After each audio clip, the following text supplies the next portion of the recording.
So what is animation? Animation is a form of entertainment that is from like moving objects, but can be broken down into two categories. First, we'll start with 2D.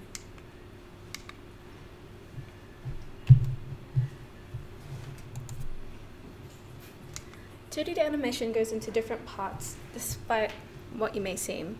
Cel Animation is, to break it down, picture one piece of paper and constantly layers upon it with slight details. If you put them all together, it makes a full-blown animation. As you can see here, from pieces of paper to digital to color, you can see that on certain numbers are these papers as they bring together an animation.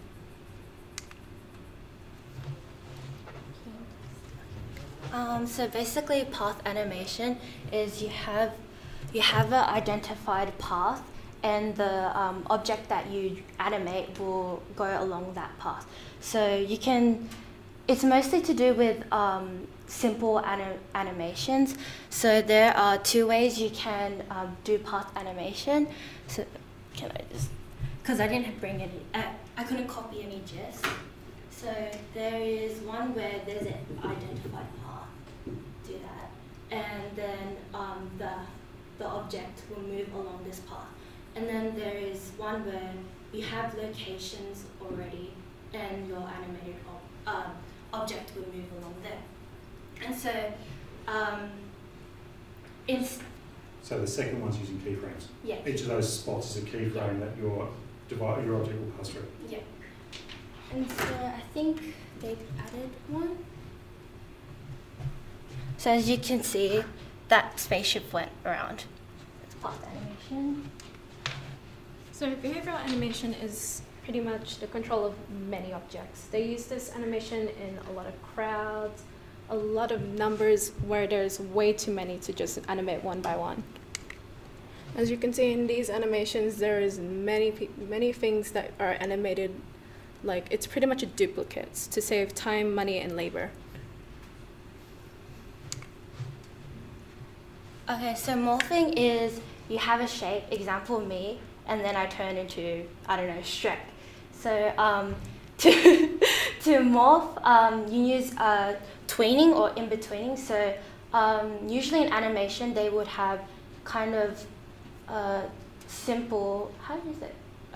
So example, my arm, it would be, they'll have an animation drawing of this, and then this. And then the in-betweening would be, to make it kind of seamless movements, is just the in-betweening of this shot from this shot.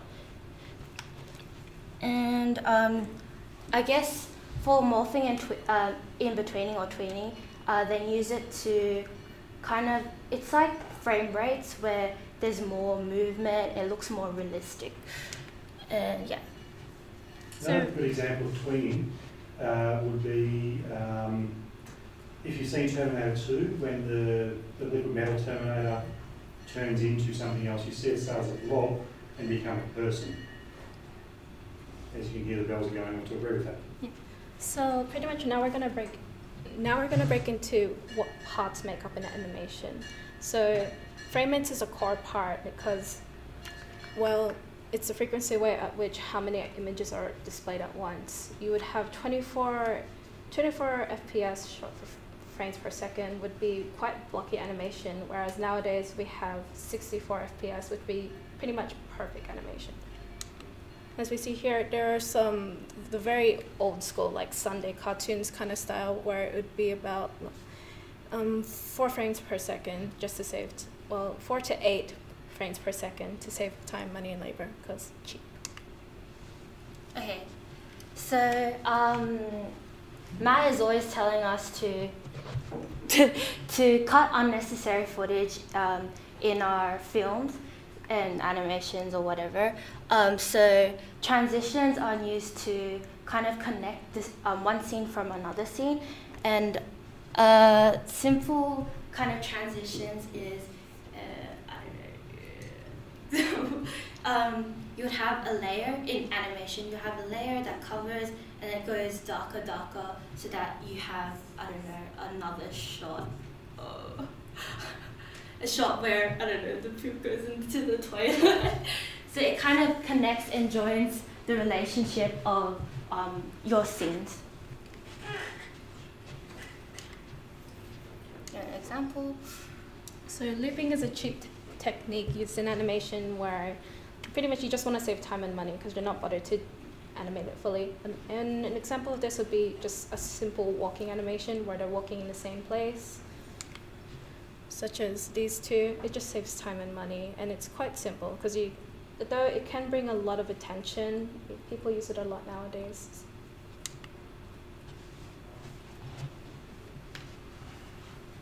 So the 3D animation. Modeling is when we use wireframes to create objects. You can also scan them in and create them by hand.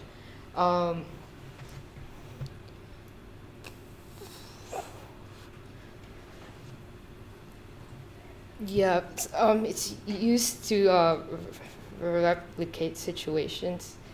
A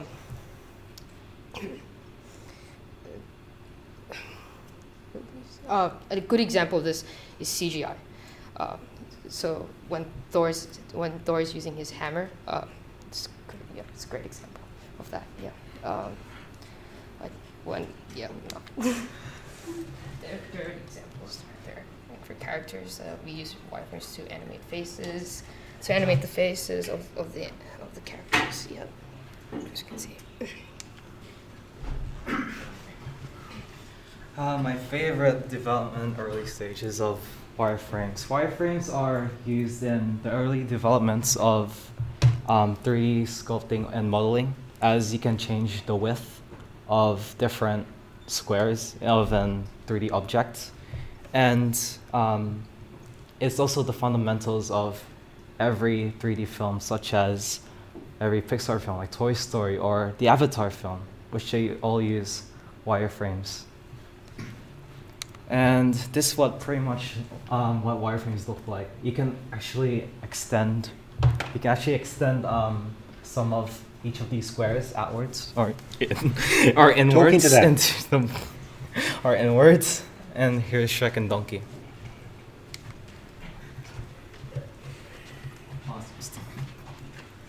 3D rendering is when you convert a 3D sculpting image into a kind of realistic, kind of visual image. It's used to create architecture designs where it shows the clients how some houses are represented in real life. And this is before rendering, and then after it renders, becomes kind of like this, adds texture and lighting to the scenery.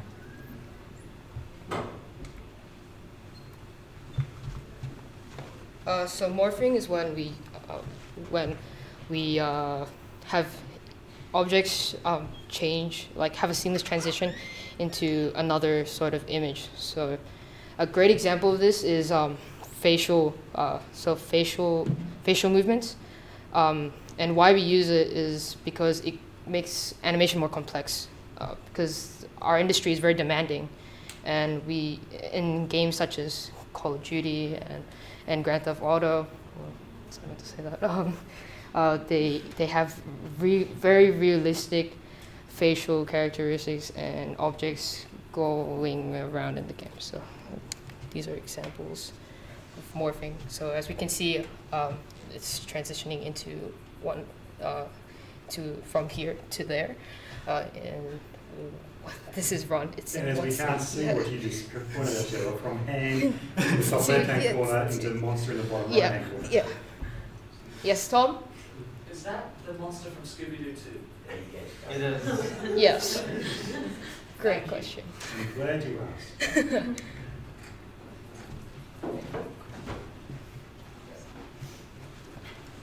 So warping is when they distort some of the objects or characters in 3D animation. Sometimes it's for artistic effects, or sometimes it's just to blur out people's faces to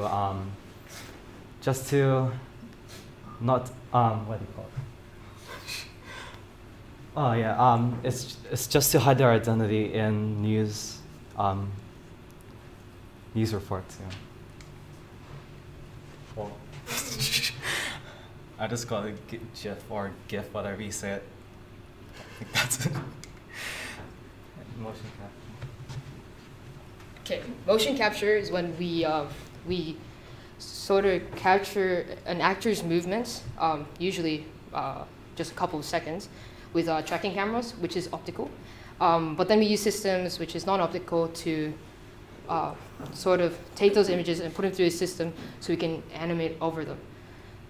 We use this in films like Lord of the Rings, Avatar.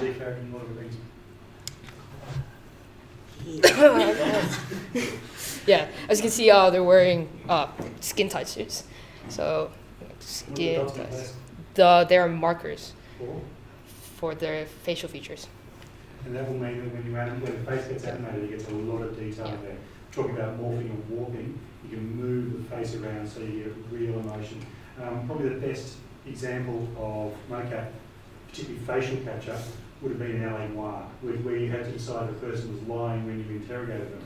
And that facial capture had to be absolutely spot on. Do they actually use like different cameras to track the... Yep. And real actors and real people. Yep. Absolutely. Yep. And now virtual reality.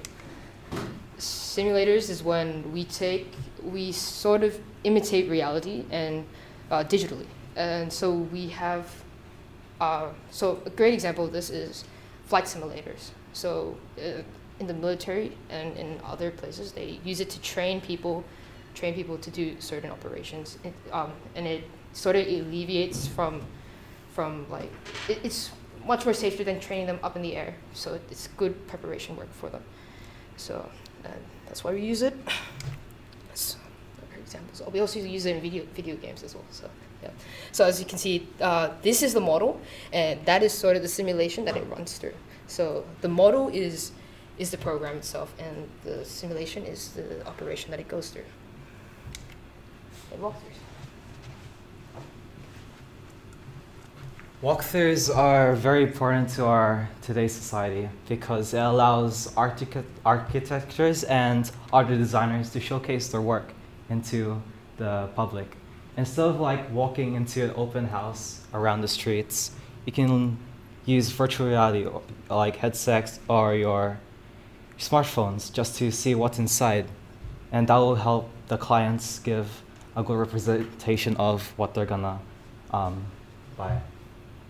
So this is just a guy looking through the room of his apartment.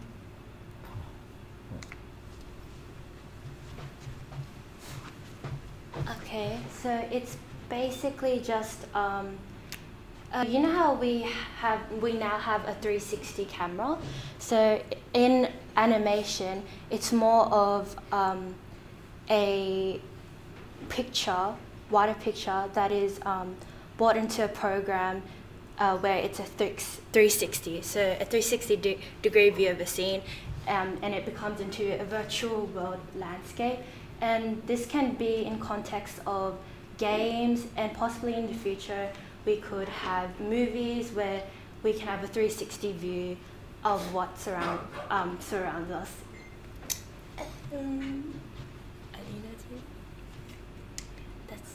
Okay, so as you can see, 360 view. I think New Star Guardian skins for League of Legends did this. An example, you can see this quite a lot in Facebook and YouTube. Yeah, done.